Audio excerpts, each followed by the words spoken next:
local coverage. It was unreal. Every movie channel, every Major League Baseball team, every NFL game before you even had the Sunday ticket. All because somebody knew somebody who had a guy who gave you a card. And you could just throw that sucker on and watch successfully any sporting event. It's not any longer. Good weekend, though, for Florida State baseball. I'm interested to see. I love the bullpen arms that we've seen through the first 3 games. I'm excited about that. Somebody asked yesterday or the day before, if we're really good by season's end, is it going to be the hitting? Is it going to be the starting pitching? Is it going to be defense? What's it going to be? And I said, honestly, I'm kind of inclined to buck the trend. Most would say, well, they've got a lot of options off the bench. They're going to be formidable offensively. They've got good starting, but not like the arc angles and the different stuff add up. And to get bogged down in the weeds here a little bit, the spin rate of a lot of the stuff, the breaking balls and the changes that you're seeing from a bunch of different angles, it's going to serve them well late in games. I think they're going to be all right. I think it's open right now. That will come as a welcome respite from where we were at the end of last year.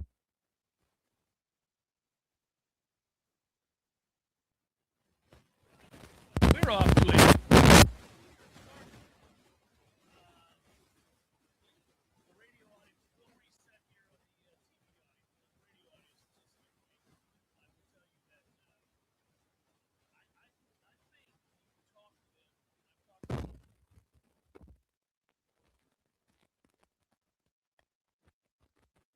excited. The work in progress that is a baseball season.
Luke has been able to do that.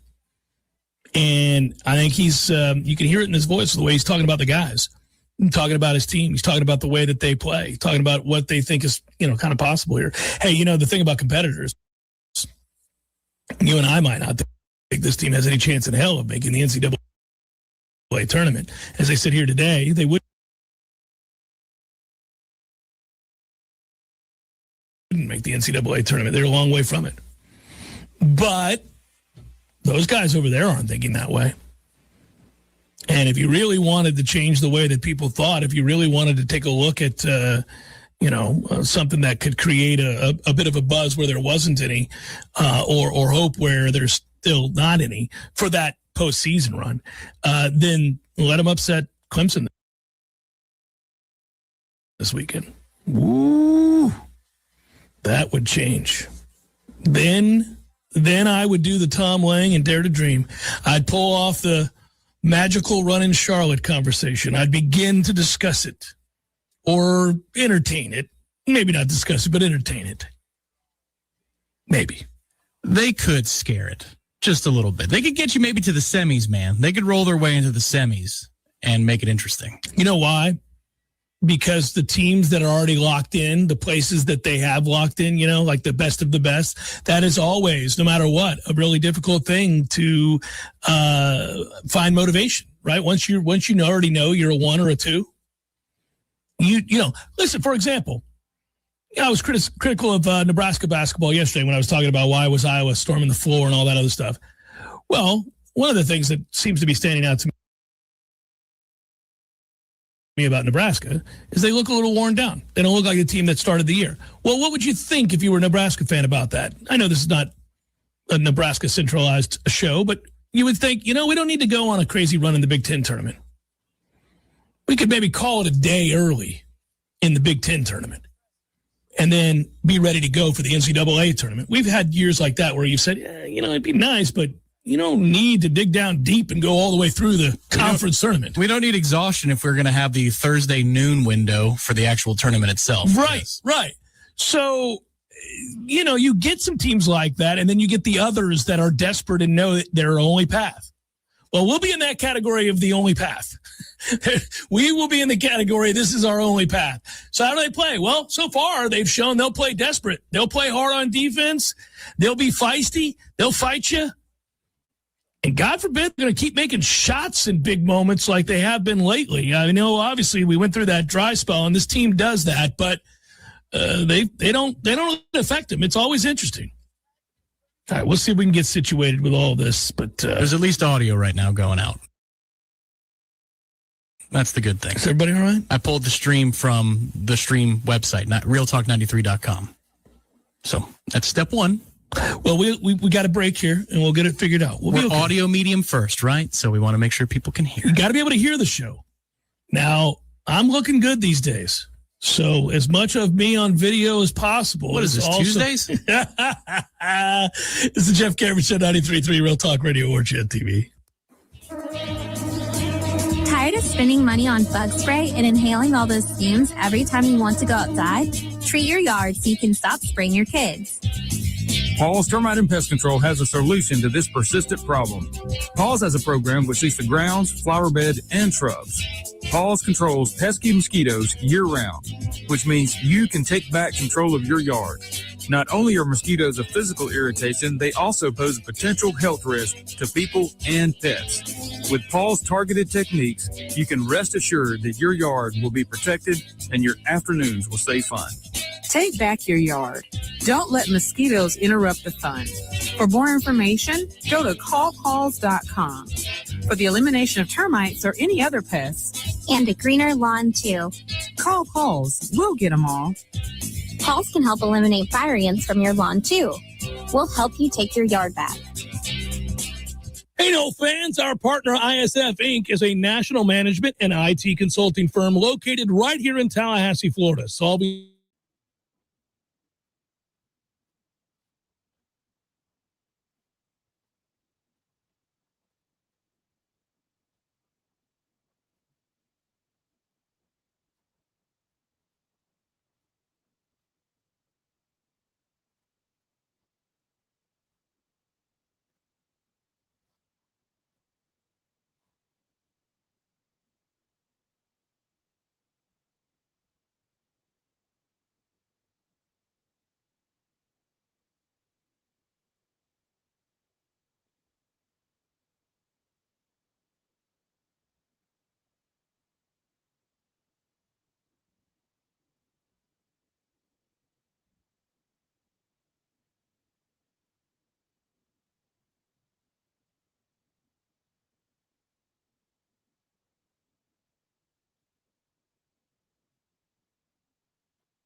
Cleaners, vacuums, nets, and more. But that's not all. Pinch A Penny also carries a huge selection of premium hot springs hot tubs paired with easy financing options, making these luxury hot tubs affordable for everyone. And if you have an older hot tub and you're worried about the hassle of removing it, worry no more. Pinch A Penny will not only remove and haul away your old hot tub, but also offer a trade-in value for a credit towards your new one. So why wait?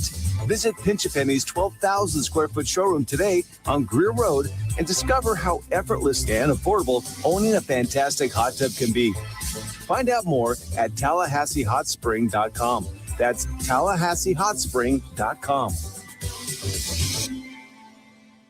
From the championship stage to coaching change and everything in between, Warchant.com remains your home for the best FSU football coverage in the business. Brutally honest columns and features, market-leading multimedia presence across video and podcast, the largest FSU fan community with a staff that combines for over 100 years of experience covering the Noles. When change comes, Warchant.com is your home for analysis from every angle. Warchant.com, your ultimate Seminole sports source. Sign up today.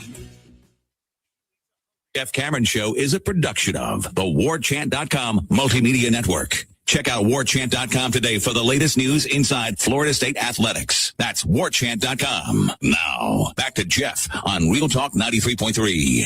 Rolling on. Don't know that we fixed it all, but it does appear that we have audio. Audio is moving. All right. So we're good to go. By the way, Link Jarrett spoke today about the team heading out. They're already there in Arlington. Said that... he's still tweaking the lineup. He's still playing around with it. Says the quote was, "I think you'll see some different stuff. And this has got to be fun. I think it's got to be a lot of fun, frankly, to have that many options. But we'll see." Listen, the number one thing we talked about coming into the season about the lineup is whether or not you have somebody that can protect Miles Bailey. And Kyle Fisher has been a stud so far this year at doing just that. And then if you think about what's in front of him, the fact that Sheffield has started the season this way, I have to admit, I had a concern because I got to figure when you're Gary Sheffield's son and you come to play baseball and you can go because of your talent, first of all, but then also who you are. Everybody is keenly aware of what your dad was and did and what they hope lies inside of you. And you choose a place, any place. In this case, we were fortunate. He chose Florida. He worries about the hitting. Maybe I'm oversimplifying that. But, when you have options, the better defender is going to play. We saw that in opening weekend because Putnam didn't play over the third, and he's the better bat. And early on, he's just not going to tolerate that while we figure it out. But my fear was that if that happened, Sheffield wasn't getting started. He was platooning more often than not. With the ABs at DH, you'd get a kid who wants to be because he'd have opportunities to go elsewhere. And I think, I was a little worried about that. Good problem to have when you have too many bats. Good problems, you want those options, but you just you start to project a little bit like, I could see where this is going to get contentious, where this is going to get frustrating. But he got off to such a great start now. I don't know. They're going to have to fight like hell to get him out of there. And I don't, if he's going to be that, because these have been good at bats. These have been smart at bats. These have been timely hits, the whole thing, working counts, being good about plate discipline, all the things that you're looking for, that's a big deal. So that's the first check. The first two check marks of my year so far for the baseball team have been Cal Fisher, making sure Miles Bailey is protected. I guess we could stay on Cal Fisher and say, are you going to be an adequate shortstop? Listen, he played shortstop in high school. So I figured, we know he's a solid defender. You're not going to be elite up the middle the way that you were last year. But can you be good? Decent to good? Okay, fine. I'll live with that. But are you going to protect Miles Bailey at the plate? So far, Fisher's been awesome. And then the revolving door at DH, I thought, okay, well, God, there's a part of me, I don't really care to root for anybody per se, But there's something cool about a Sheffield doing good things here, because I did worry he would ride out if he was having to platoon and sit the bench an awful lot for 4 or 5 other guys. That could still happen. Prolonged dry spells, and, he's got options. So he's going to keep giving guys opportunities, but Sheffield's off to a great start. As for what he had to say today, meaning Link, he thinks, again, you'll see different stuff this weekend. He wants to continue to play around with it, to tinker with it, to have fun with it. I'd offer up that you just run ruled somebody, so I don't know that I'd mess with it too much, but it is the time of year where you can do that. You can tinker with things, especially this weekend. I'm sure you've got such different matchups. That's one thing that Link said he was happy about this weekend, is it prepares you for a regional type setting, because it's not, you don't have a book on a team, a singular team. This actually probably affects the pitching more than the hitting. I think so. Is that your lineup changes each day. But still, the competition that you're trying to foster here, it never ends. And having that relentless, never-ending pressure behind you, this is what we talk about in headier times for the football program, when competition in much practice, headier times, sir. If you walk through a week, well, you're in danger of losing reps. Yeah. And that's the important thing here, I think, specifically to DH. But I think that also extends to a couple positions on the infield as well. Because there are a couple of guys that really want the at-bats. Eli Putnam being chief amongst them. He has to be better defensively. But I also like that there is a little bit of defensive redundancy here, that if somebody slips up, you can slide somebody else from one side of the diamond, third to second. Cal could go play third if he needs to. There's a lot of configurations that you can work specifically on the infield if the bats aren't lining up the way that they're supposed to line up. That's the cool part. And I think that's where Link is going to continue to tinker, because I'm also sure that he promised a lot of these kids, not overpromised, but he's saying, I'm going to get you in there. We got to see what you are. And that's going to be good for this weekend. Also, the 9-game homestand that's coming behind it, when you're playing a lot of overwhelmed competition. Is it UNF next Wednesday, I think? But then you got the Citadel coming to town in Northern Kentucky. Huge opportunities coming these next 2 weeks for some of those younger batters. You'd almost not want to run rule people. You just want to play it out. Or say the run rule's off. Yeah. Can we just play the full 9 innings, please? I want to get some guys in games. For the ACC, it's mandated, but you don't necessarily have to do it for non-conference. That's why on Saturday when we were tinkering with it, I was wondering, did they announce it? And it seems to, I suppose they might have the answers in the press box beforehand, but usually when you're watching the game or you're listening to Lulu, they're like, by the way, with a 9-run deficit, by the way, this would be a run rule. I wouldn't do it early in the year. I understand you may end up beat somebody 28-2, but I got to get. Guys want at bats. Guys want opportunities, and I want to see them. I want to put them in uncomfortable positions in the field. I want to see what they've got. I wouldn't always do it. As for the update on Beard, Trey Beard, whether or not he's going to be in the rotation this weekend, it's TBA. They said it's trending in the right direction. They said also, Link said specifically that he wouldn't be surprised if Trey was available this weekend, that he threw. He's quote unquote, he's doing a lot better, but it takes a little bit to get your strength back when you're as sick as he was. They're evaluating that situation. So as it stands now, Wes Mendez, Bryson Moore, obviously, and then from there they'll figure out the Trey Beard thing. They also said about Beard that he threw yesterday. He's going to throw some today. So if he's good to go for Sunday, then they'll start him. But I don't know. It seems to me, he also threw in the caveat, we like to protect our guys this early in the year. Sure. You got a lot of arms. Hey, man, if you were on the toilet for several days and you're losing 7, 8, 9 pounds, then yeah. Well, he was at the 75 pitch mark prior to the sickness. Mm-hmm. And so we're talking about a guy. This is why they capped Manka on Tuesday at 50, so he can give you a couple innings. I'm sure Abraham will be available as well to give you a couple innings. They might be deployed. Abraham specifically might be deployed earlier in the 3 games, but still, this is the specific reason that Peyton only went to 3 innings. They wanted to cap him in case Beard wasn't ready to go. So Sunday might be a whole staff situation, but you might have a couple of long arms ready to go. I'm fine with the whole staff situation. I want to see all the arms. I want to see the angles. I want to see the stuff. I want to know what people are. I'm excited. By the way, remember, Stokes is the kid that comes in throwing flames. He throws 98, 99. He'll hit 100 before the year's up. He also has that nasty slider. Scouts talk about the slider as much as they talk about the fastball, obviously with the leverage, the height, all the things that he has. But they already know he can throw hard. Lots of guys in the majors throw hard. Everybody in the majors throws hard. They got to see that you have wipe out secondary pitches, a pitch, at least another pitch off that fastball. Well, it's that slider. And that slider is rated very highly. It's not a perfect slider. If you listen to the way scouts grade pitches, his is a 70 slider. Now, the way I understand it is it goes up to 80. So that's correct. Yeah, 20 to 80. Yeah, 20 to 80. So they look at him as a 70 slider guy, which is phenomenal in college, phenomenal when you throw 98, and so you have a 70 slider off of it. I love the slider I saw. He kept fooling the ump. He threw that slider for several strikes that were called balls, and I'm like, look here, man. Several more did on Tuesday. Several pitchers, I should say. That guy had a real problem with the arm side from the lefty. Yeah. My God. Or sorry, the glove side. That whole half of the plate, there's a big hole in it. Non-existent. But the thing is, you build a reputation. And umpires begin to understand they scout guys the way coaches scout guys. What am I looking at today?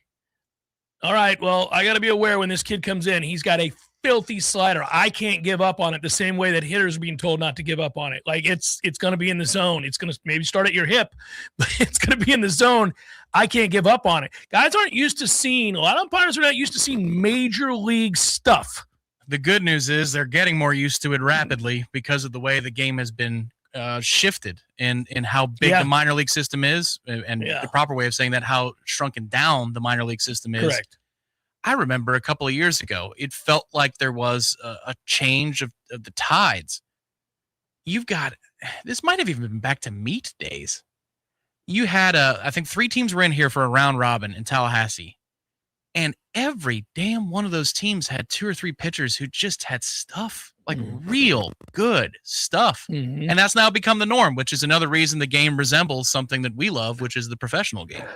Well, and to put a ribbon on the Stokes thing, they stretched him out to. They did. Mm-hmm. I mean, but I'm saying, like, in the offseason, they stretched him out. They want to see. Like, this is a weird thing because he's your leverage pitcher. He's the guy that they're going to throw in the 6th inning of a 1-run game, 2 men on, 1 out. We got to get out of this inning. We're going to lose or win the game right here, and not the 9th. This is the inning. Of course, that's a very modern philosophy. We've seen that now for over a decade in Major League Baseball. Yes, they have definitive closers in Major League Baseball, but a lot of teams have taken liberty to play guys that they would, or pitch guys in situations they wouldn't have years ago. Because they recognize, well, the moment's at hand. The leverage situation is now. It's the bases loaded, 1 out, and I got to go lefty here. I want to save this guy. I can't. This is the game. He hits a double here, we're going to lose this game in all likelihood. So they do that. Well, they've talked about with Stokes, he might get some starts. Mm-hmm. Yeah, he's a lottery ticket starter and a definite high leverage guy as long as the control is good. Yeah. So it's interesting. I don't know. I mean, I love watching him pitch. The other thing to note when I talk about the rotation, like, we're just trying to glean as much information and get it to you as possible early in the season. And I'm talking to people over there, talking to Link, talking to Micah, talking whenever you get a chance to run into scouts and to talk to them about the what they see in these guys. I knew this before the start of the season. I didn't mention it, but I do want the fan base to know it because our fan base is an educated baseball fan base. They understand the game really well. They know what they're looking at, but sometimes you don't know the intention of a coach and or a timetable for a player. Bryson Moore is not going to pitch deep into games, not in the first half of the season. This is not a guy that is ready to go 7 innings, 6 full. They're going to have him on a definitive pitch count. He can, if he's being efficient, he can give you a full 5 and get a win. But he's not stretched out as far as the other starters are. Now, remember, he had an injury, and so you're building him back up to a place where you feel comfortable with him. But they're going to have him on a bit of a pitch count. What I don't want is for people to be watching like, why is the guy always coming out in the 4th inning? He's a starting pitcher. Well, some of that is intentional. Well, this is where, having him on Saturday, you wouldn't think is ideal because of that. Because if you've got a good long Friday guy that you like, your first guy out of the pen on a Friday in high leverage spot, you want him to come back again on Sunday and help out Bryson. Yeah, you need Mendez to pitch deep into games. Very interested to see what happens tomorrow. I like that it's a noon first pitch, gives you just a couple more hours of recovery time for Sunday. the good news is they scheduled this wisely. Their midweek game next week is Wednesday. It's not Tuesday. Yeah. So if you're just looking at this, as Link often does, from the long view, you can go for it on Sunday. Or, air it out Saturday and whole staff it on Sunday. You have an extra day's recovery time to come back here and build up whatever innings you need to build up for Wednesday's game against North Florida. It's smart. I hope we get to see Beard. Everybody's excited about him, man. I want to see him pitch. My man Shannon Young, relentless, tireless, unwavering commitment to get you the best possible loan options to buy your new home. LoansForKnowles.com is where you're going to go to find out more. He's in 7 states now: Florida, Georgia, Bama, Tennessee, Texas, and the Carolinas. I vouch for him daily on the Jeff Cameron Show. We appreciate him advertising on this show, and I appreciate being able to tell others who are looking to get a loan, buy that home that they've desperately wanted, get out from their home, whatever it might be. Shannon will get it done. Countless people have reached out to us over the course of this year, and it's been fun to watch that play out. Good guy, hard worker, smart, over 20 years in that business. LoansForKnowles.com. LoansForKnowles.com. Your local news now. One man is dead after being struck by a vehicle outside of halftime.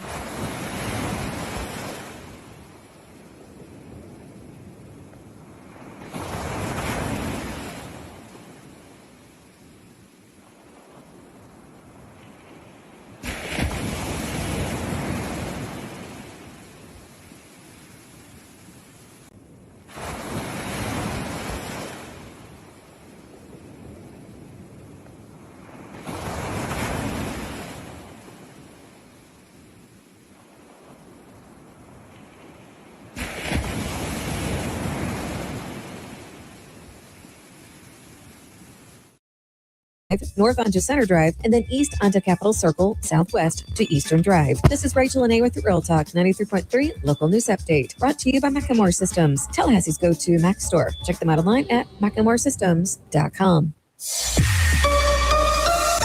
Now, here's your Tallahassee weather report. Hey there, I'm meteorologist Ryan Gold, and we've got a very warm lunch hour in the mid-70s. Winds will pick up around this time, with gusts possible from the south at 20 miles per hour. Spotty showers are also possible through the afternoon and into the evening. Tonight will be similar to this morning, with lows again in the mid to upper 60s.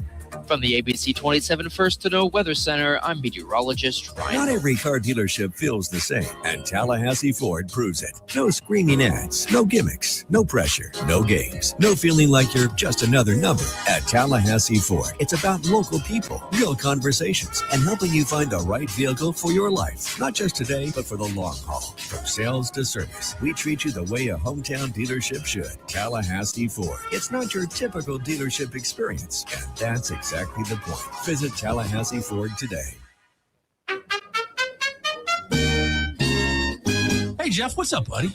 I was just thinking, they never tell you that when you grow up, one of the things that you'll miss are the games that you created with your friends in the neighborhood. Oh, good days. So I would have my buddy come over, and then we'd make up these games that were kind of like a hodgepodge of every game that you've ever played. Kind of like the bikes we built. Correct, yes.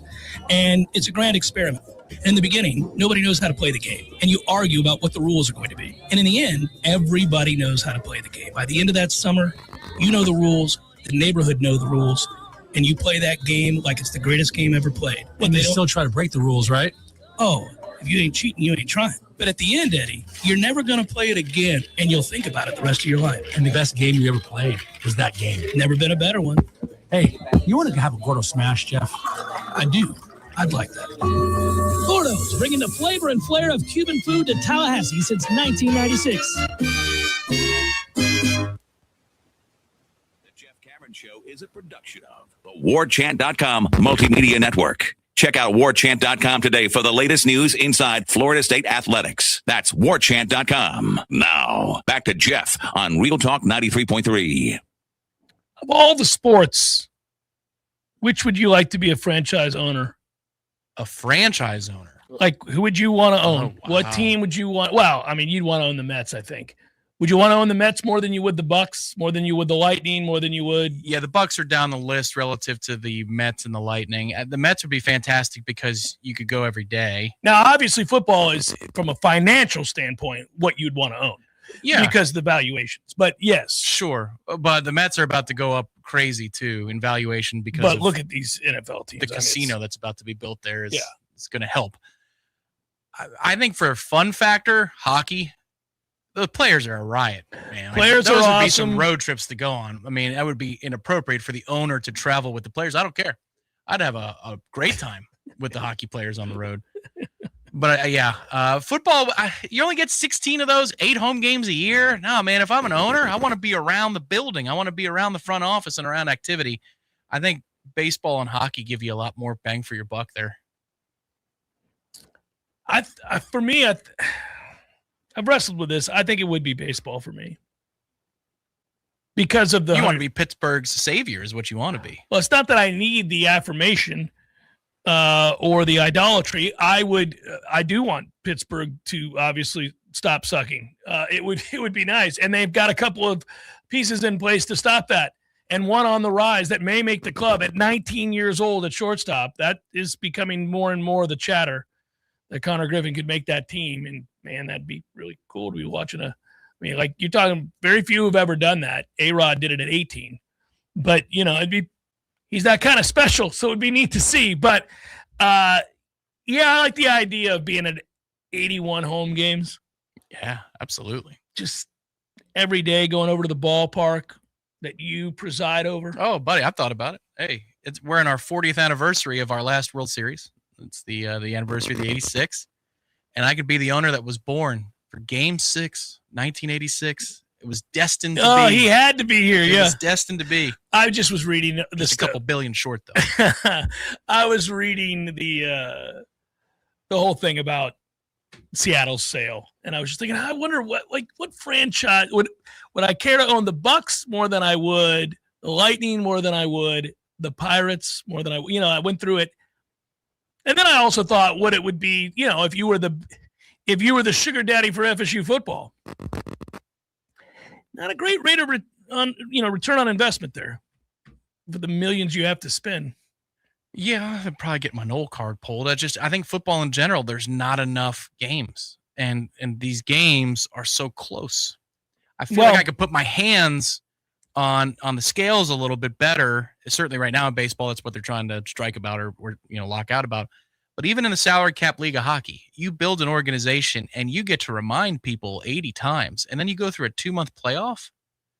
I mean, that's football comes down to, especially the NFL, whether the fumble bounces into your guy's chest or their guy's chest so often, and then it comes down to a field goal after that. That would be very hard to take as an owner. One thing I like, though, when you invest time in reading, like we talked about it yesterday, the NFL's season, new year begins, I think, March 3rd or whatever that is. And if you're an owner or a GM, that you're consumed on a daily basis with the building of your team and building of your roster and the organization. And so therefore it wouldn't feel so fleeting. Now the games come and there's a lot of pressure on you when those games start because all roads lead to that in those moments. And some of that's injury luck and everything else. In a violent sport like that, you lose your starting quarterback the first week of the season. Well, thanks for playing, everybody. We're going to have a hard time here. But I do think if you're invested in that way, there is a real joy in watching how teams get built to that ultimate end when you win a championship, the crescendo effect. We are so concentrated on quarterback play, obviously, but you would argue the Seattle Seahawks certainly did not win the Super Bowl because of quarterback play. Not at all. The Seattle Seahawks won because that defense was elite and it was built up over time. The offensive line was built. You had, for much of the season this past year for them, they had a two-headed monster at running back. They made critical choices in free agency to bring in a speedster from the Saints in a trade. They did a lot of different things that lead to that moment. That's a year-round thing. I mean, the Combine starts next week. We're going to be watching the Combine. I went through the litany of players that'll be there, and all grand total of 1 for FSU. But, man, like that moment, if you were the owner, you'd be there at that Combine. You'd be watching these players. You'd be listening to your scouts. You'd be listening to your GM. You'd probably want to have some input there. Now, you don't want to overdo it and be a Jerry Jones, but you would want to be there to have those conversations. Hey, listen, if it comes down to this guy, just for nothing, liking that dude right there. Yeah, what's interesting about it, though, is there's so much waiting. There's so much preparation. There's so much. I feel like your roster building in football is more checkers than chess. But then when you get them on the field, it's chess, not checkers.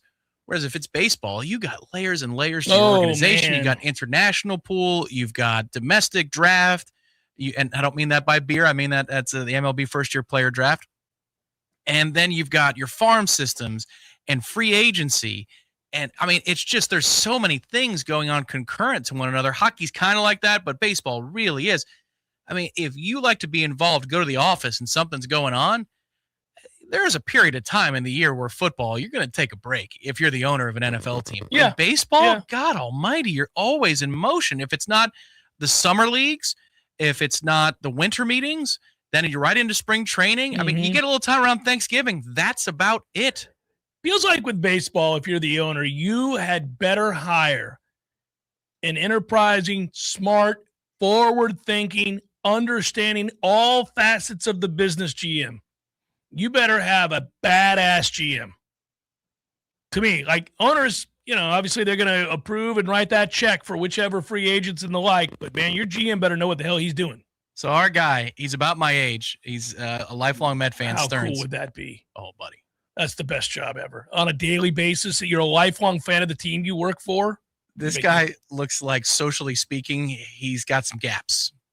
He's got some gaps in perhaps engaging emotionally. Like they ask him any number of questions, and you expect him to laugh, and he just kind of, and that's why we think what we think. Whoa, okay. This dude is wired differently. Much like you want a linebacker to be borderline rage crying before the game starts. Perhaps criminal, sure. Wired. A GM needs to kind of just be a computer that smiles once in a while. That's what, because there's just so much that goes into all of this. Our guy's like that, and I like that about him. He is weird. Yeah, I think you can have it two ways. That's one. That's one way. Well, you can have like Dombrowski, who's like, I'm going to trade for everybody. Well, the other guy's the other way is affable. Kind of somebody that curries favor and does a good job of it, and people. I would love it because of you don't get this as much in football. You do in the NBA. The NBA does this part right. But I would want to be a GM or an owner in a league in which trades were bountiful. They happen frequently, and you could be at the forefront and innovative because the amount of deals that you could make, and if you put it together and brought parties together, can be 5 and 6 and 7. That you don't get that in the NFL. No, that's Philly does that. Dombrowski, and then who was the guy from the Padres forever? AJ Smith, who for a long time, that guy was aggressive as hell. He would work 3-team trades like it was nothing. That would be you, I guess. Well, it was. I think that part's fun. You're like, okay, well, then if we do this, but you know what they need? They need a middle infielder. We got 5 in the minor leagues. Let's throw him in the mix, and then wouldn't that be great? For me, I think I would enjoy mostly going to Central and South America and looking for the international pool. I'm like, man, this is where the badasses are. Oh yeah, let's go find them. And it would be fun because, as they say, you don't walk off the island. Everybody swings. So every time you're watching games, ain't nobody trying to work a walk. Yeah, right. You'd have to casually understand, like, he swings at a lot of bad balls. Ain't nobody walking off the island. Well, you got to swing the bat. Then I bring a doctor with me and say, is he really 17? We dealing with his 22-year-old bone structure here? tells me he's 32. That's right, yeah. Okay. And his oppo power is telling me he's 32. Also, and so is his hairline. Is he naturally built, or is this guy really messed up on a lot of steroids? What am I dealing with here? You got to have your doc. Doc, let me know. Is this for real? Also, that's not a disqualifier. I mean, I understand your desperation, but if he's 22, I don't care. Yeah, but if he's 26 and elephant steroids, then probably not. We're going to have to wait another year. We didn't get what we wanted. Those of us that want to see these spring game changes for the second consecutive year, Dion asked permission from the NCAA to scrimmage another school for their spring practice and their spring games. And for the second consecutive year, they said no. The NCAA denied the request. By the way, Sanders did it again, asking Fran Brown at Syracuse, you want to play? Fran's like, I'm in. I said I was in last year. Dion has had precious few in the way of good ideas or smart thoughts, but this is one of them. That is. Why are we asking the NCAA for anything at this point? Well, and there is where I was going. Why are you asking them? Why it's ask anybody? It's the College Sports Commission, right? Didn't they turn it all over? The Division I FBS Oversight Committee noted the late timing of the request as the reason for the denial, but he asked it last year. I mean, this season, the request by Syracuse and Colorado was filed earlier to avoid the same decision from the Oversight Committee, but the request was denied this time because the subcommittee's active review of potential changes to the college football calendar as a whole. The committee did not want to grant the request right now for just 2 teams. All right, well, let's get 25 teams, 26 teams that say they want to do this. Let's get – I would love it. At this point, we still don't know if Florida State's going to have a spring game. They have not announced that. We're not going to get it until 10 minutes before the first day of camp. That was last year. It literally went to 2 days before. Actually, no, it was the morning of. What am I talking about? When they announced the practice was closed, remember they released a statement, and then Mike was speaking an hour later or an hour and a half later. So it was the morning of the luncheon. He's talking at 11 or 11:30. They sent out a statement at like 10 saying, sorry about that, no practice access. Here's your schedule. So I wouldn't expect anything. Yeah, the NCAA doesn't want to do it and said basically, again, the circumstances as they do review do not warrant relief of legislation. So, well, neither do you, NCAA. So we're going to go ahead and play the game. I have said, and we have witnessed people openly break rules, ignore warnings. What would the penalty even be? You're going to ban us from the postseason? You're going to take away Scallies? Like, what would the penalty actually be? Yeah, I don't know at this point. And I always wonder, because so many of those rules have now been broken or ignored, like including everything we're seeing now in NIL.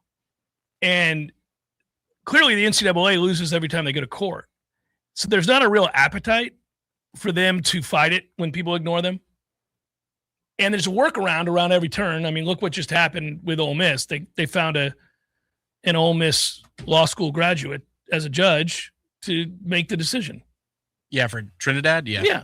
I mean, all they do is they just file locally. They just file in state. Here's a very simple guiding principle. Is this good for the sport or bad for the sport? So many things right now, the answer is it's bad for the sport. Would spring games that are competitive be good for the sport or bad for the sport? Yeah, it'd be fun. It'd be great. I actually would enjoy the spring games in the years in which we didn't host them. Somebody's got to be on the road. Somebody's got to go on the road. So, let's say you're playing Auburn in the spring game. Easy drive. First of all, right. I mean, you're not scheduling a spring game to go play out in Cal. But, you'd say, all right, we want to play Georgia or Alabama or, Auburn or somebody nearby, LSU even. And they'd say, yeah, it sounds great. All right, so this year you come to us. Next year we come to you. Home and home. Yep. First of all, fan bases would get together. There's not a lot on the line. It gives you a better sense of your roster. Like, how close are we? Because I would always schedule up. I'd want to play somebody that's better than us. Right now, that's every single team in America. Well, and what certain teams would do is they'd schedule teams that run the similar offense, so they're maybe their first some team of their opponents. Right. It would be a lot of fun. And I just think that the idea of anticipation every other spring, making plans with your friends and family, fellow alum and boosters and supporters, like, hey, guys, don't forget, next year we're going to Baton Rouge. It's going to be a warm one, but it'll be a lot of fun. Let's go. And, you could really make that an annual kick-ass thing. Oh, it would bring that energy that you are going to experience yourself here soon with spring training. You could have fans from 2 different markets get together in Kissimmee or wherever, Fort Myers, and they're putting their feet up. They're thrilled to be there. They'll buy that beer with a smile. There's not life and death on the line. It's a moneymaker. I mean, they really ought to think about this. It's camaraderie. I would love it. I'd get innovative with it too. I'd like once every 5 years, we're going out to Iowa. All right, let's go. Or you could have a mega event where you get all these fan bases together. A bunch of people come. And you got a double, triple header. Yeah. Oh, yeah. Good times. Hour number 2, forthcoming. Stay with Jeff Cameron Show, 93.3 Real Talk Radio, Warchant TV. Water is your home's worst enemy. It finds cracks, soft spots, and weaknesses. But not on our watch. At Gutter Solutions and Waterproofing, we're veteran-owned and built different, driven by detail and the pursuit of excellence. We install seamless gutters, underground drainage, and waterproofing systems that don't fail. Because when you live with discipline, water doesn't stand a chance. Gutter Solutions and Waterproofing. Visit guttersolutions.net. With us, it's personal. Craving something different? Discover the bold and surprising flavors of Peru at Café de Martín. From sizzling lomo saltado to savory handmade empanadas, every dish is made with heart, history, and soul. Crafted by classically trained Chef Martín himself. It's not just food. It's a trip to Peru without the plane ticket. Swing by Café de Martín today and taste the tradition. Café de Martín. Authentic Peruvian. Right around the corner.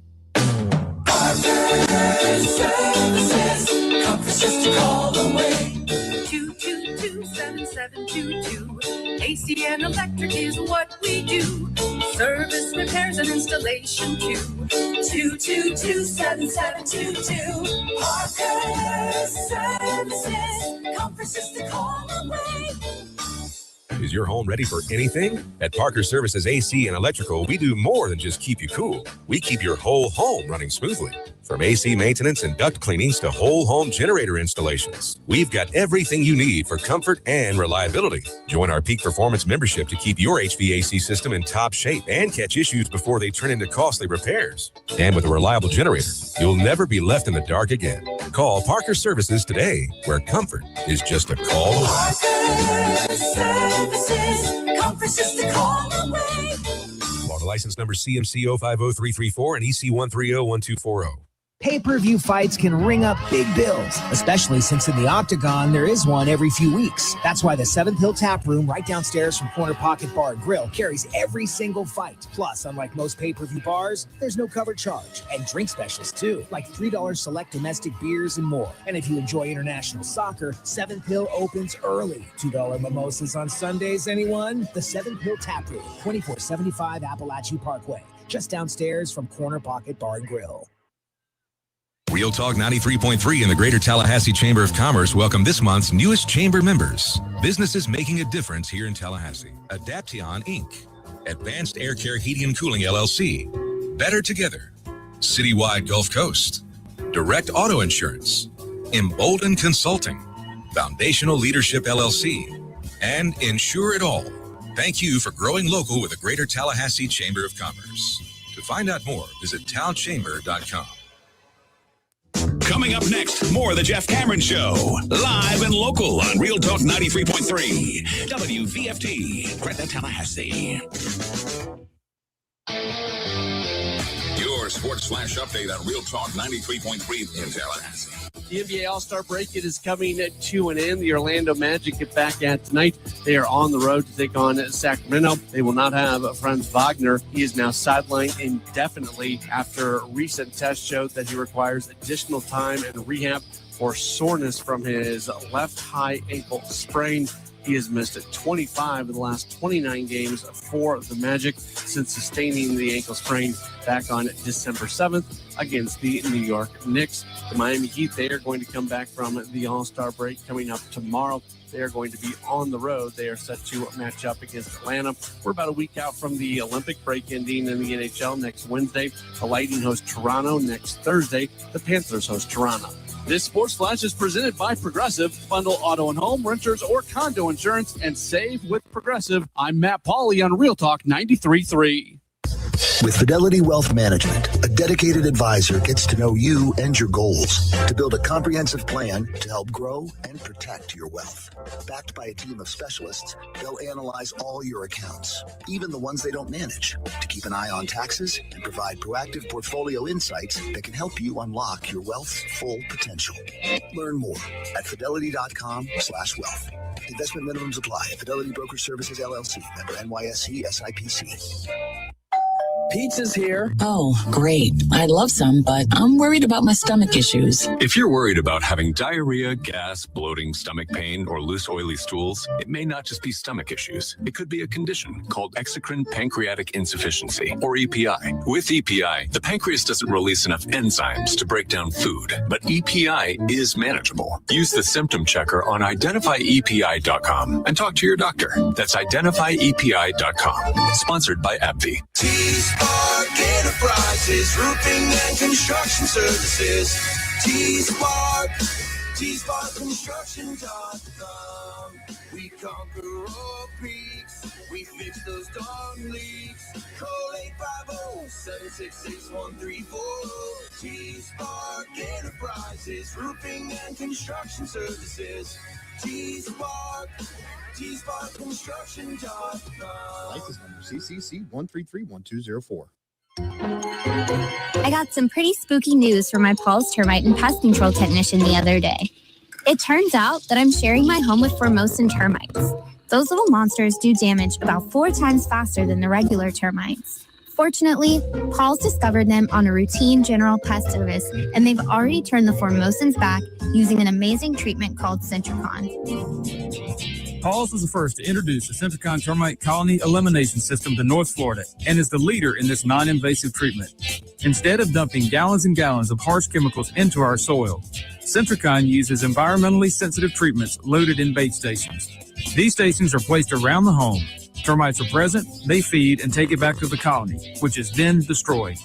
To learn more about Centricon and a free consultation, go to callpauls.com. For the elimination of termite or any other pest. And a greener lawn, too. Call Paul's. We'll get them all. Love to compete on the dartboard? Then it's time to head to the CP. The Corner Pocket Bar and Grill is Tallahassee's premier dart bar, featuring steel-tip boards and soft-tip internet play. The Corner Pocket hosts leagues and tournaments regularly. Just check out their social media to find a time that works for you. And in between games, grab a pint and a bite in the cool AC, or enjoy yourself outside on the deck. Whether you want to catch a game or start one of your own, the place to be is the Corner Pocket Bar and Grill, 2475 Appalachie Parkway. Tallahassee loves the Corner Pocket.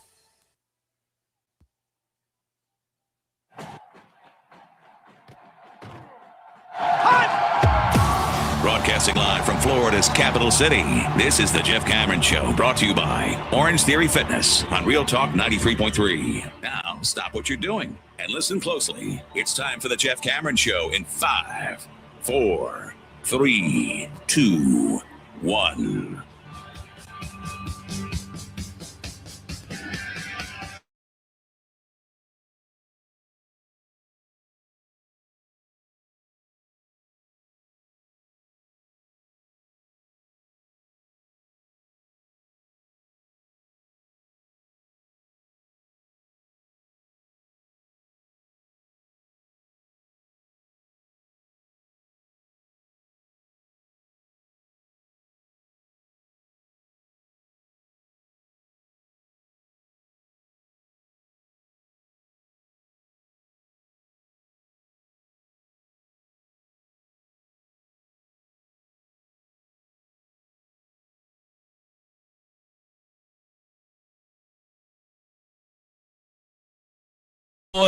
Listeners, supporters of the JCS last night. Very nice to always to run into people that are listening to the program. And they were kind enough not to ask me anything about football, which I think these days that is an act of mercy. It's funny the way that's perceived. And I'm on a mission of mercy. Yeah, there's there's a question a week about how do you do it? No, I mean, the gig is still the gig, and it's still a fun gig to have. I like talking sports for a living. Beats the hell out of many other jobs, like almost all of them. But, yeah, it would be better to be able to say good things or have a realistic – somebody got mad at us, Tom, because the way that the video was packaged of us talking about good news for Mike Norvell. Play calling for FSU. Yeah, it was packaged as our reaction to a national pundit saying there was hope for offense. Right, It said it in the yeah, I don't know. I get it. You'd have to have somebody, reading comprehension, the whole thing. But what I'm saying, Tom, is that I don't know that was our take. Our take was it's his best chance. It's the best thing that could happen to him. And it doesn't mean they're going to have any success at all. It's just the best chance he has. No, as I recall, our discussion was your ACC plus at receiver and running back for sure. Tight end, maybe. Offensive line really needs to come through this year in order to facilitate any of those advantages to bear. That's the key. And then Mike's play calling on top of it being an advantage over Gus, who was going to be dead weight here because he didn't care to be here probably past last February. Yeah, just to clarify that, just to have fun with this. I hate having to put the caveat out there. When I say that this is the best thing that could have happened to Mike, meaning I think it re-engages him in a way that gives him a fighting chance to have, some measure of success that might be deemed acceptable to keep your job. I say all of that after I've said countless times, he ought not be here to make that decision. He should have already been fired. Yeah, he brought Gus in here. That was his decision. He should have already been fired. He should have been fired before he got to bring Gus in. I'd have fired him the second they went 2-10. I might have fired him late in that season before they went 2-10. Maybe when you were in that dump of a town for that game? Oh, buddy. You could have, you'd have been stuck out there in that frozen tundra of ass. There's no chance I would have, no. That was a humiliating moment of which he's had plenty. And so, I say all of that long before I ever say something like, hey, well, maybe this is the best chance he has. Because I think both those things are true. I would have already moved on, but they didn't. They didn't move on. He's still here. And as such, you have to assess these daily or weekly happenings and kind of talk about what you think it means. And, but I get the guy that comes back and says, well, great, but the roster stinks. Well, yeah, you got a point. It's not, we haven't maximized our ability to recruit good players in a fertile ground for said good players. We have not. It's not a roster littered with elite talent. It simply isn't. There are a couple pieces that you like that, I play the game where I go, all right, for where we want to get to, where we seek to be on an annual basis, what do their rosters look like? And what does our roster look like? And we fall short. We fall short of those rosters. We fall short by a lot. But I also say, well, is there anybody on our current roster that would be on those rosters? And the answer is yes. Deuce would be on every one of those teams' rosters. And Deuce would be a starter on every one of those teams' rosters. Correct. Yep. Now, I will tell you, he might be the only one. Maybe Wisner would be in the rotation if not a starter. He has been on a playoff team in the SEC. He'd be in the rotation. I think Danzy would be a rotational player for you at any place because that speed is insane, that he would at minimum be a gadget player for you. At minimum. Right, but I don't know that you would call him a starter. He'd get in games. Yeah, correct. Yeah. I think that's fair. He'd get in games. Defensive line, to be determined. One of the Desirs, maybe? Well, again, because we're comparing them to... It's also a three-man front versus a four-man front. I feel like the Desirs would be, if you got a four-man front, you'd have one of them across the line. You'd have the good one. Yeah. Well, we'll see if maybe both end up panning out. But yeah. Rawls? Well, but Desir wouldn't start at Ohio State. I'm talking about where we want to be. Yeah. Where we seek to be, competing for a playoff spot every year, annually, competing to win the conference, competing to win a national championship. Desir wouldn't start for Ohio State. He wouldn't start for Georgia. Not yet. He might in his career. He'd get bigger and stronger. He might in his career. He has that kind of upside, but he wouldn't be right now. No, he could be a rotational player that everybody's like, well, wait till this guy gets more snaps. Right. I think he played well enough last year to be a rotational player there. Yeah, I think so.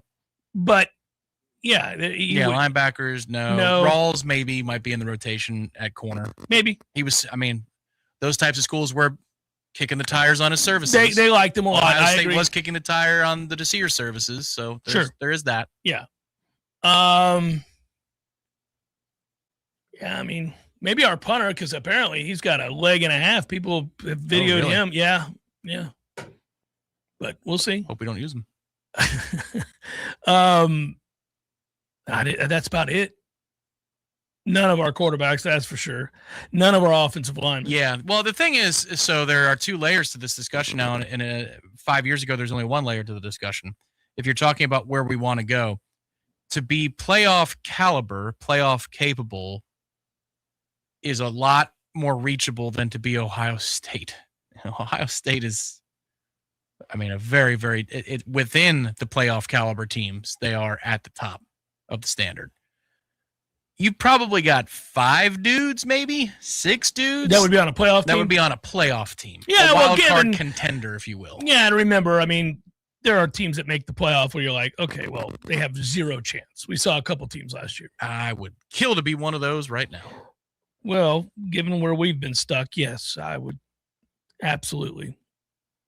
And the margin's the margin. Something worth reminding ourselves that last year in the SEC, a lot of teams that either made the playoff or were right there to make the playoff lost some games that you go, how in the hell did you lose that? And then it kind of made more sense towards the end of the season that they were okay. They were above average. They weren't great.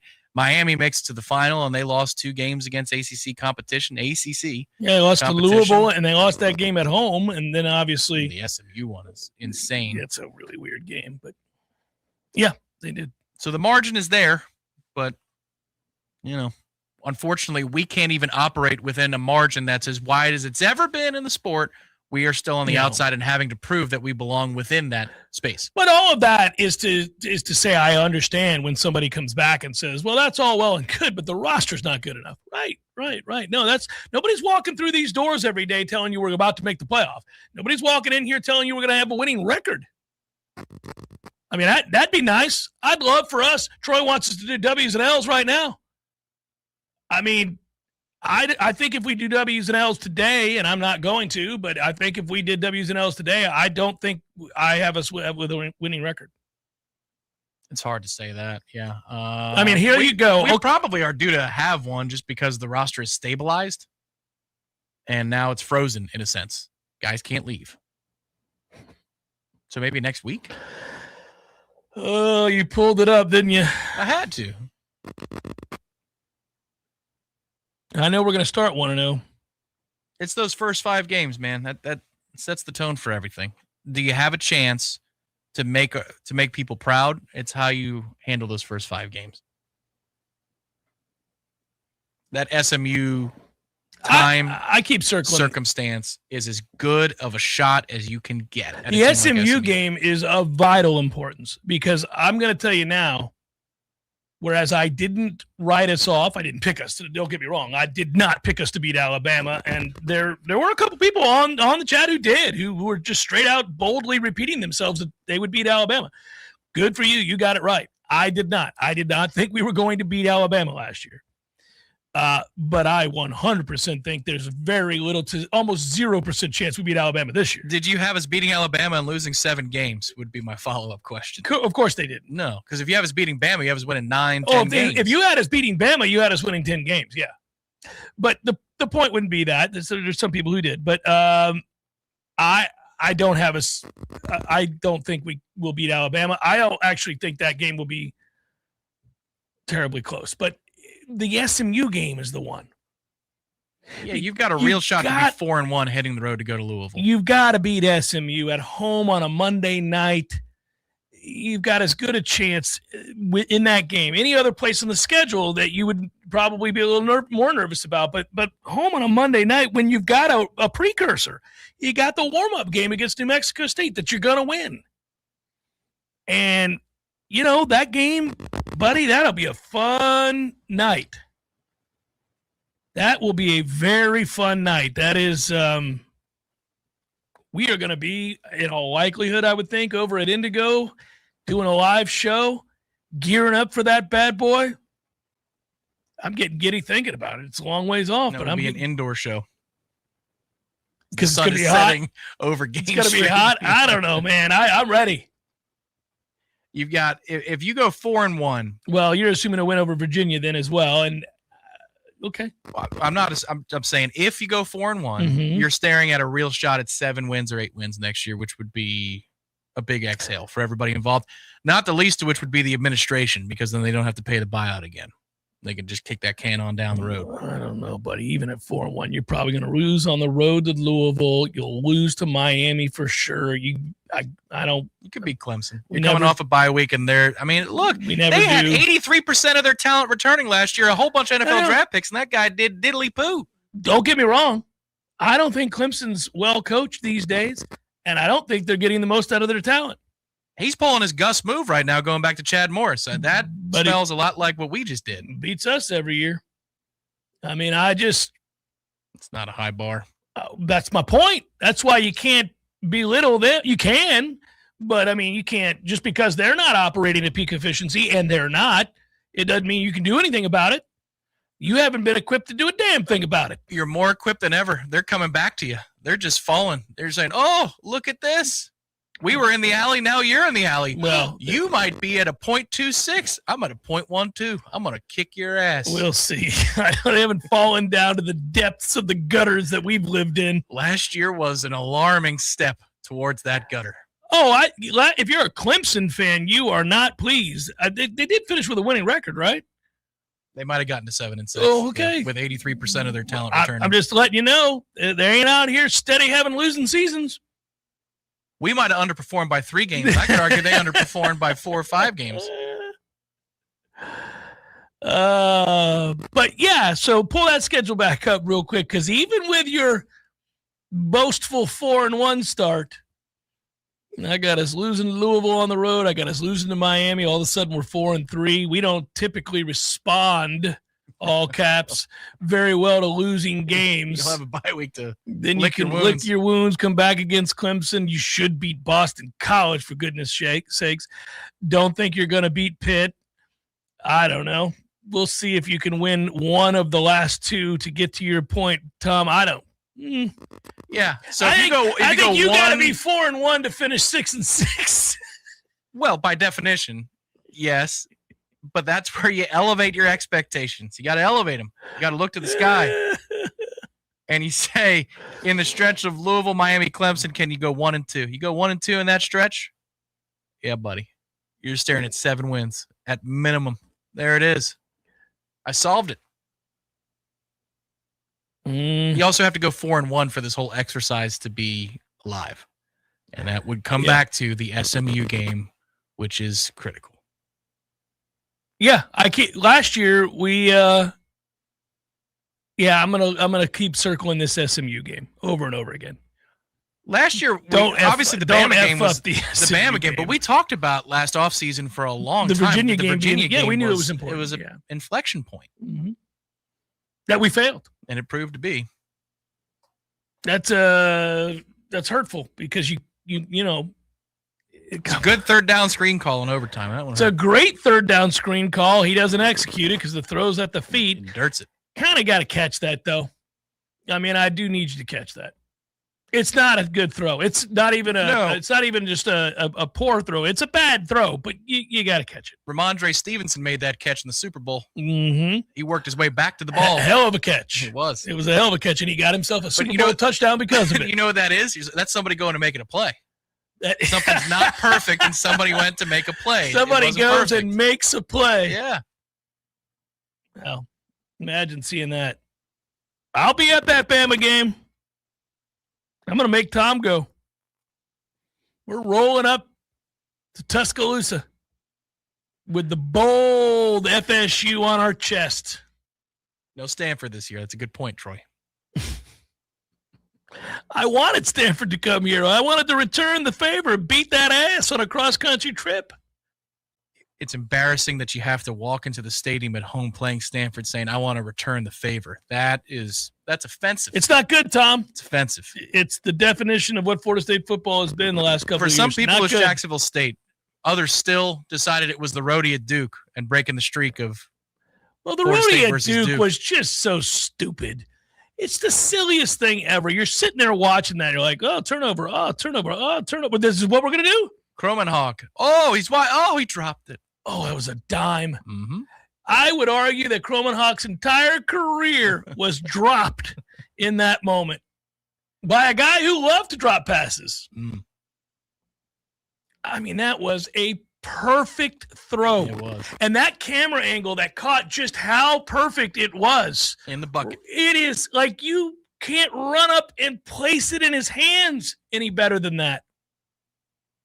But for me, it was the Stanford game. So for some, J-State. For some, Duke. For me, oh, buddy. What are we doing? Oh, well, yeah. I was chuckling at that point on the couch, just going, look at this nonsense. Why is it a rule that when we do a Warchant watch along, we have excruciating defeats? I don't get that. Like special presentations, Tennessee, Stanford. D-Rob and I got the LSU game with the blocked extra point. That was cool. You got to experience that at least. That was. I mean, if you're going to do a live watch along, that was incredible.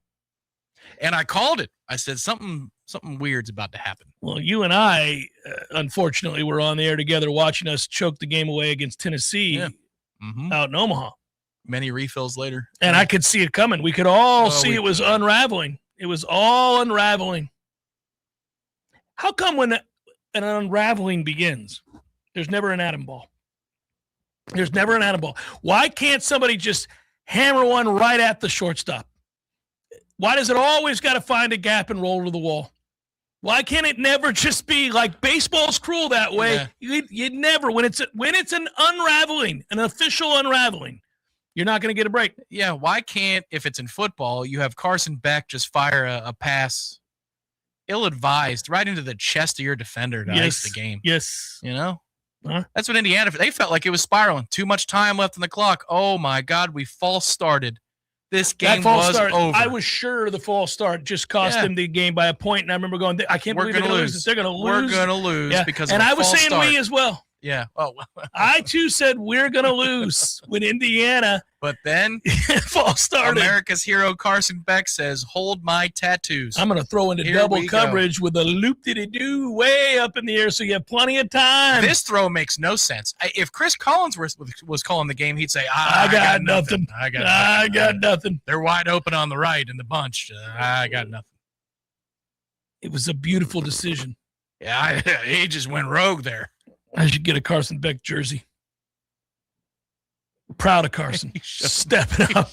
Next year, I'm wearing a Carson Beck jersey. You go down there. And I wear a Carson Beck Florida State jersey. Yeah, there you go. Beck. Well, he beat us, and he had a great game against us. He did. Wasted it. Pitch a Pity Pools and Spas, something special for everybody. Right here, right now, it's happening. Costco pricing. While supplies last, so you got to make it quick. Pitch a Pity is partnered with Costco for an exclusive partnership discounted pricing plan, only for a short period of time, only while the hot tubs are still available, really. And these are prices you won't ever see again. So if you already have a hot tub and you're tired of it, it's old, dilapidated, weathered, beaten down, the jets aren't working like they used to, you've been putting off getting rid of that thing for a while, they'll come out, get it, dispose of it for you. No worry, no hassle. They'll give you money towards your next one. So they haul it off and say, hey, what about this one over here? Here's a little something for your troubles. Check them out. Pitch a Pity Pools and Spas, huge showroom. It's off of Greer Road. I've been there. It is a massive showroom. I've gone in there not wanting a hot tub and then left thinking I've got to get two. Look at these things. One for each deck. I need a personal one and a Pentagon. The Pentagon. Exclusive Costco partnership pricing is available right now for a limited time. That is Pitch a Pity Pools and Spa. Hey, let me tell you about my friends at Tried and True Consulting, a Seminole-owned business that specializes in payments and business solutions. Tried and True's core expertise includes card, ACH, point of sale, mobile, e-commerce, and hosted payment solutions. Tried and True will help you reduce costs and increase your bottom line. That always sounds nice. Whether you're a retailer, restaurant, licensed professional, or service industry, Tried and True is saving you money. Tried and True's expertise extends to payroll, video menu ad boards, IT services, web design, and social media. It's time to make one call and tell the competition to take it on down the road. Call Don or Joe today at 844-464-6653. That's 844-464-6653. When you do business with Tried and True, they contribute 10% of the net revenue to the battle's end. So go Tried and True today. Call 844-464-6653.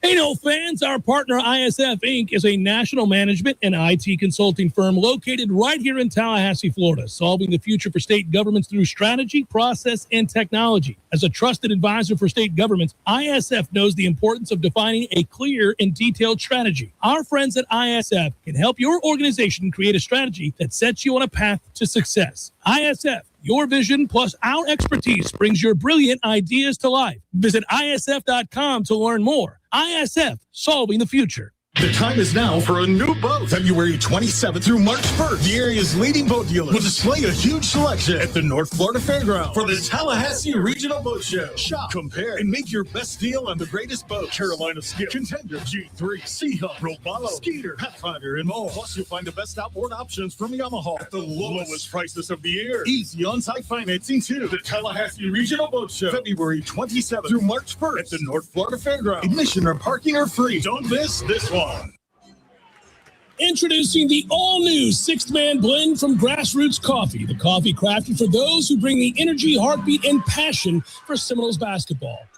Every bag of Grassroots Coffee's bold and smooth six-man blend not only tastes amazing with nutty and chocolate notes that hit just right, but every sale directly supports the FSU men's basketball team as they battle on the court.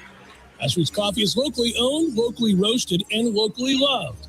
Keeps us connected to the team, the university, and our community for those of us who bleed garnet and gold. So whether you're hitting the gym before sunrise, gathering with friends before tip-off, powering through the daily routine, or just serving customers at your business, raise your mug, fuel the team, and stay connected with Grassroots Coffee's six-man blend, available exclusively at grassrootscoffee.com. Grassroots Coffee, made for everyone, loved everywhere. Tired of calling 1-800 numbers just to get put on hold? Flush those numbers down the drain and call Terry West Plumbing and Septic Services, now offering Terry's Toilets, providing clean, reliable porta potties for any job site, special event, or backyard party. Real local people doing real work. No robots, no AI, no call centers. For all your septic services and portable restroom needs, one local call wipes away the competition. Call 850-510-8558. That's 510-8558. Or visit terrywestplumbing.com. When you call, we answer. From the championship stage to coaching change and everything in between, Warchant.com remains your home for the best FSU football coverage in the business. Brutally honest columns and features, market-leading multimedia presence across video and podcast, the largest FSU fan community with a staff that combines for over 100 years of experience covering the Noles. When change comes, Warchant.com is your home for analysis from every angle. Warchant.com, your ultimate Seminole sports source. Sign up today. The Jeff Cameron Show is a production of the Warchant.com Multimedia Network. Check out Warchant.com today for the latest news inside Florida State athletics. That's Warchant.com. Now, back to Jeff on Real Talk 93.3. Rolling on this Redemption Thursday. Update. What do we got? Computer, don't do that. Nothing still. United States. Oh, no, check that. 1-0 Canada leading the United States. This would be women's. Yeah, so there's second period, I'm assuming? Second period, yeah, not good, buddy. Okay. That's hurtful. Let's go, ladies. They have dominated these Olympic Games in a way no team in the history of the sport has. It would all be for naught with a loss to Canada. I won't have it. Let's get it together. Yesterday on the show, somebody asked about players leaving. I mean, coaches leaving, I should say. And what all of that means. Well, here you go. Another case, Northern Illinois coach Thomas Hammock, who became famous thanks to a win over Notre Dame. And his reaction to that win, when talking about his team and his players and what it meant, he was everybody's darling. It was very cool. And now he's leaving a head coaching job to go be a running backs coach in the National Football League. Man, I get it. The one thing I'll say, and this is where it's different. If you're the head coach at Alabama, head coach at Florida State, head coach at Tennessee, head coach at name your school, big time Power 4, power with real tradition.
Certainly hard anymore at those places to develop and keep players.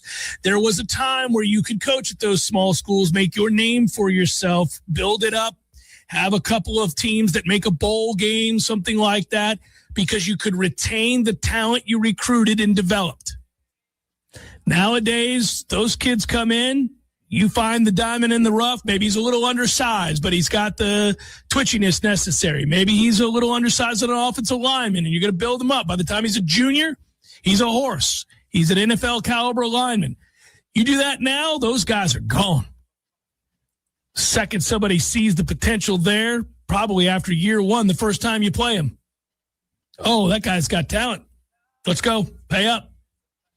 So it's not his first stint in the NFL. He served as the running backs coach for the Ravens under John Harbaugh, 2014 through 2018, before he took over the head coaching job at his alma mater. But that's crazy. He left his alma mater. He's a Northern Illinois grad. Dreamt his whole life of being a head coach. Is now the head coach.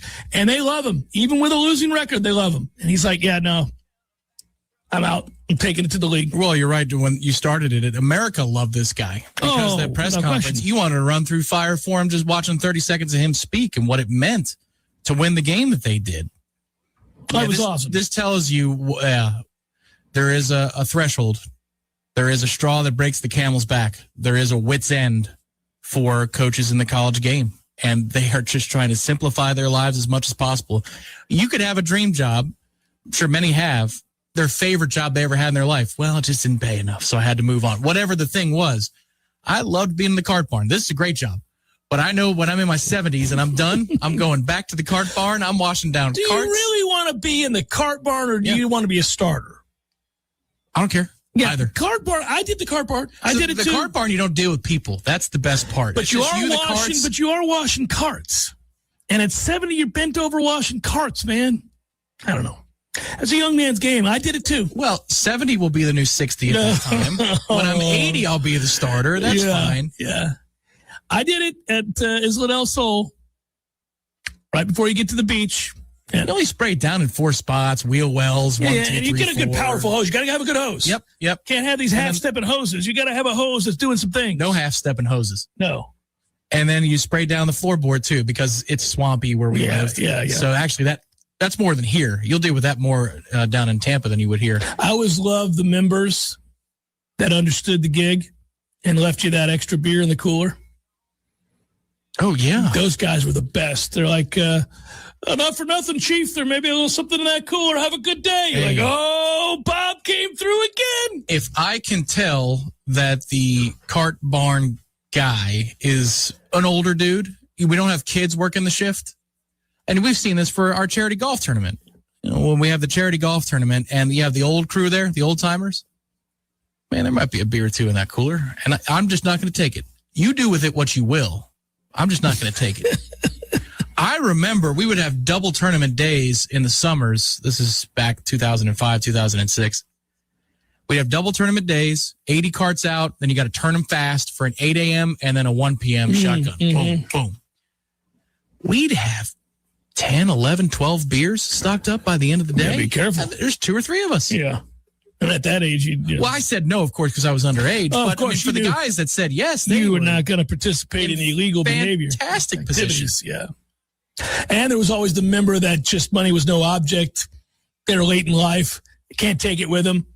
They leave you a 20 spot for spraying down the cart. You're like, oh, I got Kyle's cart today. My man. Yeah, that was always exciting. Like, did you get Mr. Schleff? I did get Mr. Schleff. He's the best. $20. Yeah, $20. There's Mr. Davidson at our club. He was like a guy that we know up here. He was in his early 70s, and he could still carry the ball 265. That dude was a baller. And he looked like Judge Smales, actually. Yeah, a little something to him. He had a little something to him. Yeah. Well, back to the subject matter, man. I hate that this is what it is in college football anymore. That guy was a head coach at his alma mater. Like, that's got to be, he had to have been so excited. You could tell what it meant to him. And he engineered that win over Notre Dame and the whole thing. And you're like, and he's, I'll go be a running backs coach. This is a hassle. I can't do this anymore. Or the better team in a lower division in a lower level league, then everybody just raids you. They raid your coaching staff. They raid your players. You're just screwed. So I don't know, man. It's not good. And if you talk to high school coaches, they'll tell you about how this is terrible for the kids that aren't going to big time schools. This whole system is a mess. Then you got more layers to the system here locally because you've got coaching salaries in the state of Florida in high school versus that in the state of Georgia. And tough times, man. For a guy who's not a surefire 7-on-7 circuit dominating blue chip player, it is not an easy existence right now to find your way. I thought it was odd in the last couple of years, and I could get the answer to this, and some of it is straightforward. But to me, when you see the situation in high school sports where the coaches get paid a lot more in Georgia than they do in Florida, I find that whole thing odd. What's the return on having a pretty decent high school football team compared to what you're paying? Community pride. Well, no, look, I want to win, and you're in it to win. And I would, if as an athletic director, if we weren't winning, I would want to win. So there would be pressure. But I'm saying, like, what's the monetary gain? Like, some of these coaches, some of the whispers you hear about now, obviously some of those counties in Georgia, man, that's their whole world. The entire community comes out to those games. Right up the road, TCC, Thomas County Central. Yeah, they've got an IPF. Well, most of these places do. You go to Texas, it's unbelievable. Yeah. But most of these places in Georgia have proper training facilities, like legit. No, it's awesome. It's amazing. I get it in the really tiny towns where the whole city comes out to the games. They're all invested. It's on the radio. What money they do have, they pour into that. Yeah, I guess, man. But We have a break in the action. We want to thank Bessie McMillan for her contribution to tonight's broadcast. There was a game, I can't remember which game it was that Bryce played in for Leon, that some small ass rinky-dink town that we drove to, and the announcers for the rinky-dink town were in the stands with us. It's just 2 dudes in a little what are the smaller ones that gazebo? No, what were the systems we used to use that you plug into? The like Comrex. Yeah. So it's just 2 dudes in this Comrex the size. They're like as big as phones now. They're tiny. Mm-hmm. Yeah, we had that before its time, and the technology didn't work in 2012. If you recall.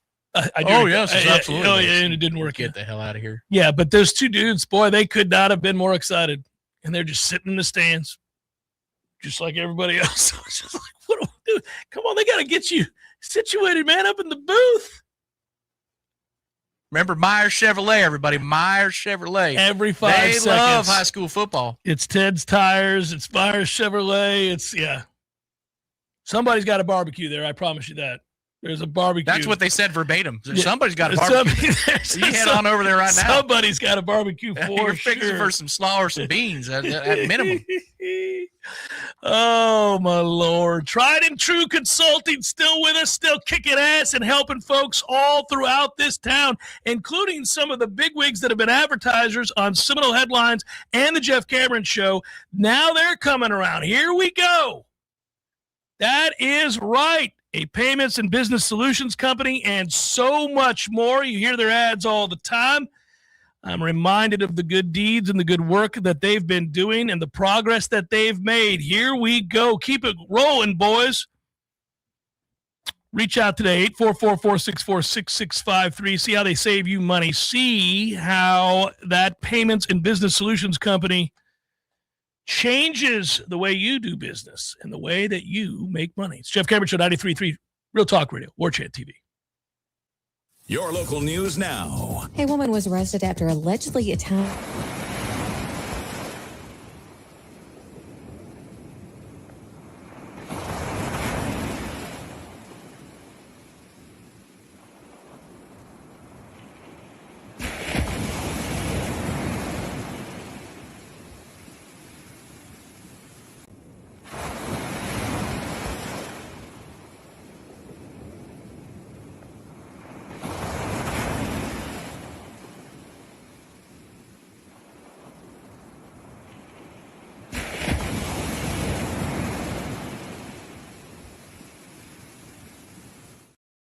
Hicks has entered a not guilty plea and was on pre-trial release. This is Rachel Lene with Real Talk 93.3 Local News Update, brought to you by Macklemore Systems, Tallahassee's go-to Mac store. Check them out online at MacklemoreSystems.com.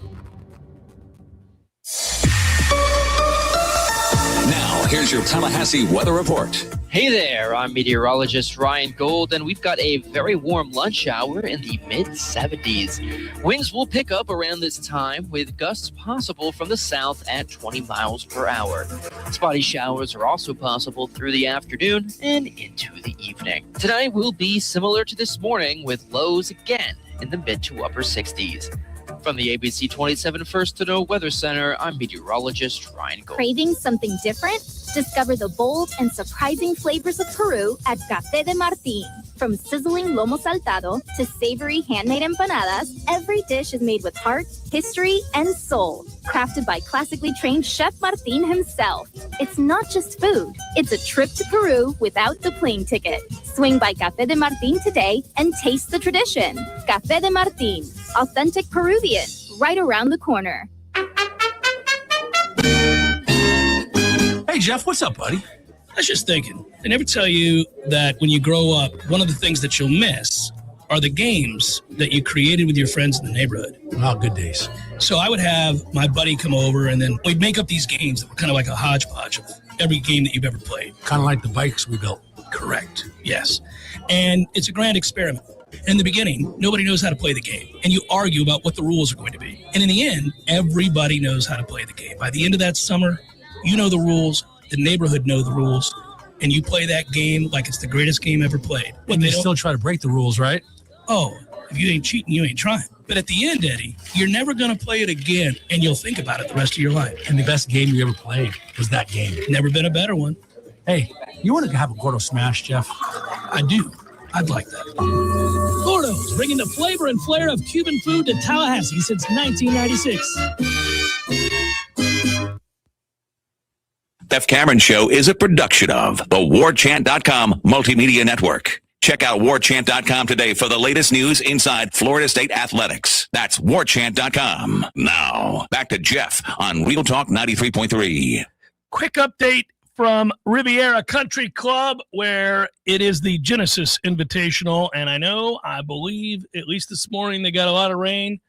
Look at my man, Akshay, kicking ass again. There was a stoppage, according to Brett, our intrepid chat reporter. For Great job, Brett, as always, buddy. Everything all right? Yeah. I was just congratulating Brett on the job well done. He was telling us that there was a stoppage? Earlier in the day for rain, yes. So I don't know if they've resumed play, but it was supposed to break by mid-morning over there. Well, they've resumed play, and it looks like this. Bhatia is at 3 under through 6. Rory McIlroy 2 under through 3. Colin Morikawa 2 under through 3. So 3 of the bigger names in the tournament, or at least those we figured would play well, are in fact doing that. There's my man Tommy Fleetwood at 1 under through 3. Let's keep it going, Tommy. Whole bunch of names just getting started and plenty more to come later in the day. This is an event I love because you've got people teeing off, Tom, at 3 o'clock, 3:01, like we got late evening. Oh, primetime golf, man. Yes, I wish that they would prioritize the West Coast for more majors. When it's over there for the U.S. Open, it's fantastic. Primetime golf is great. And I'll be lucky enough this year because I will be in Ireland for a week in June during the United States Open. I'll be able to watch the U.S. Open at midnight at a local pub. Sir, I'm worried that you won't come back. I might not. What a good time. Yes. Return flight's Tuesday, so I can certainly enjoy the final round all the way. Hopefully Rory or Shano are really competing because I would love to see those pubs come to life. They're going to be alive. They're going to be alive. Either way. But you know the interesting thing about Irish pubs, though, and I've been to a few. Just a few. They don't stay open the way that American bars do.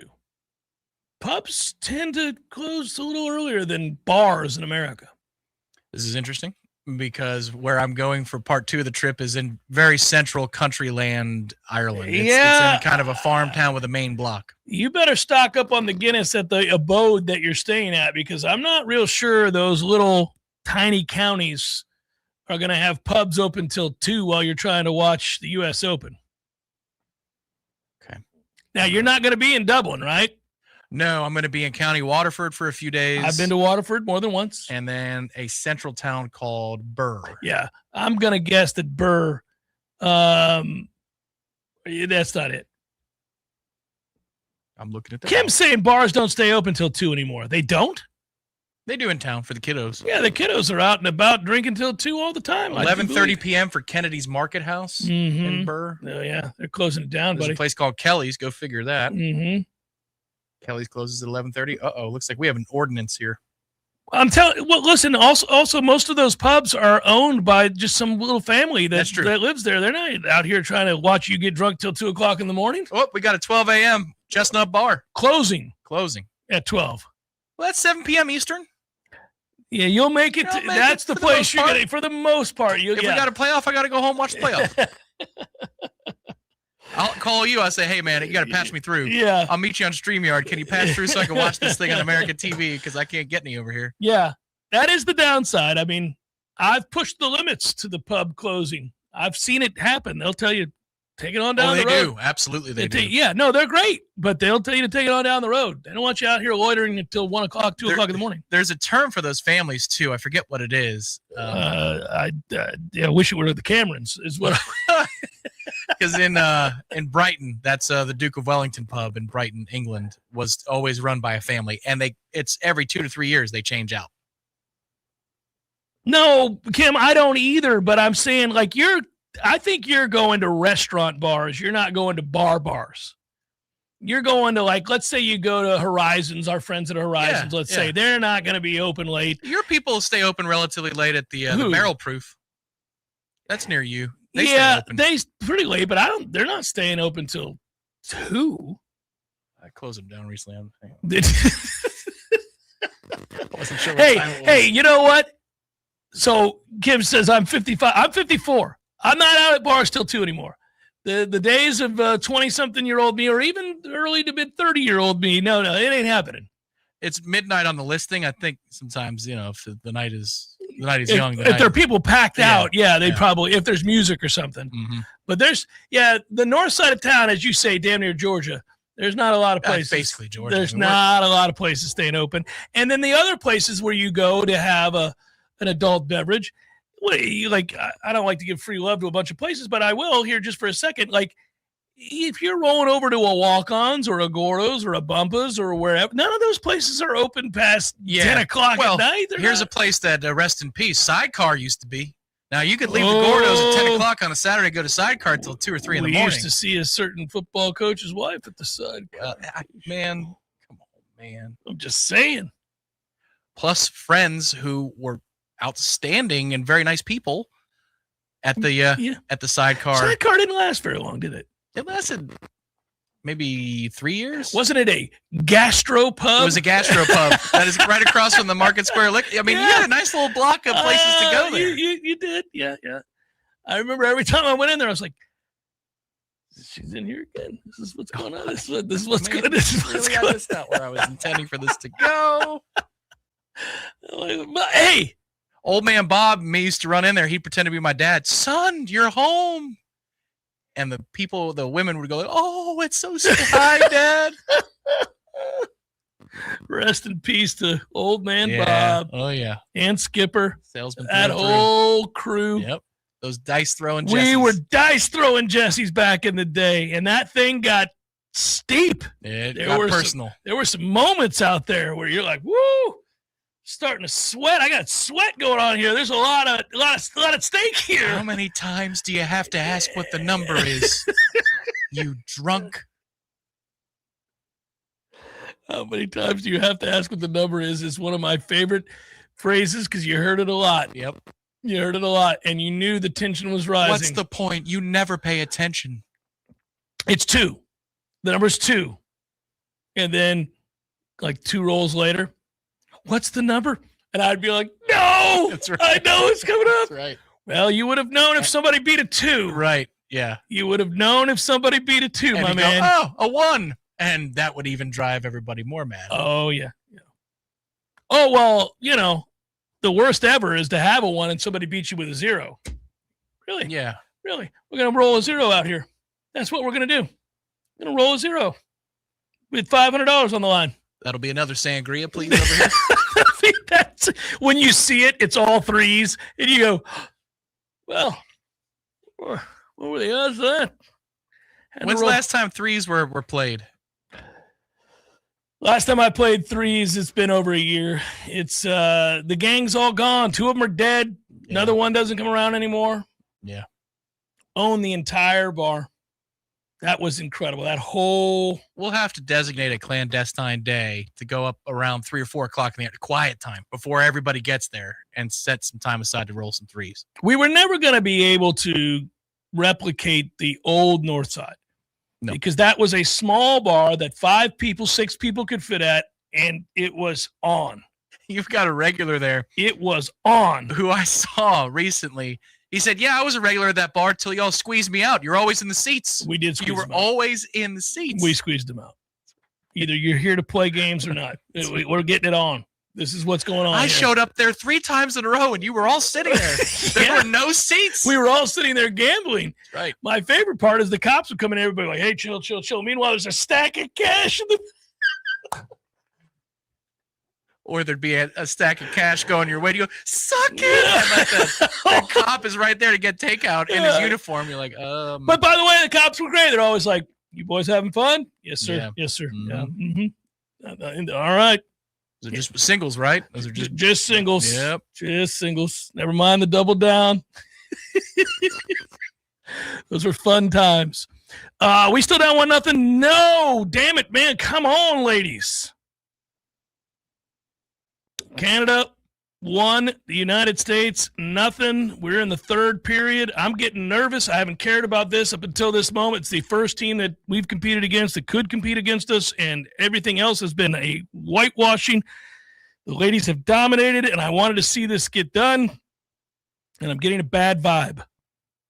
You got to trust in the blue, man. Those uniforms are gorgeous. They are. They're and they sell out. gorgeous. I can't believe they're sold out on the USA site. They need to be printing more of those. If people want to buy USA hockey jerseys, you let them buy USA hockey jerseys. And if you got overflow inventory, so what? You got overflow inventory. Yeah, the hockey jerseys are they are the It's sweaters. the right color blue. Yes, there you go. That's the key to any uniform. Not the Navy. Any uniform, American uniform, it is always about the right color blue. You have nailed that. That is correct. And normally, it's not hard to get right.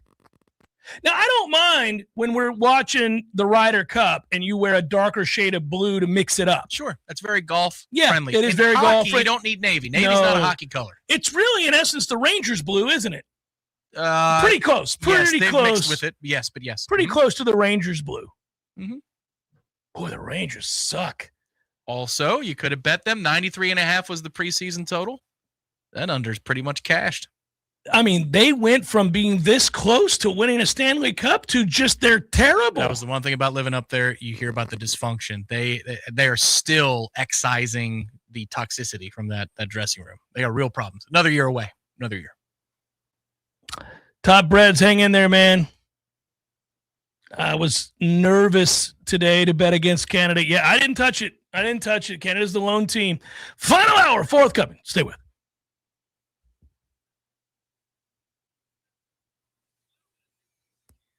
Let's be honest, we all have way too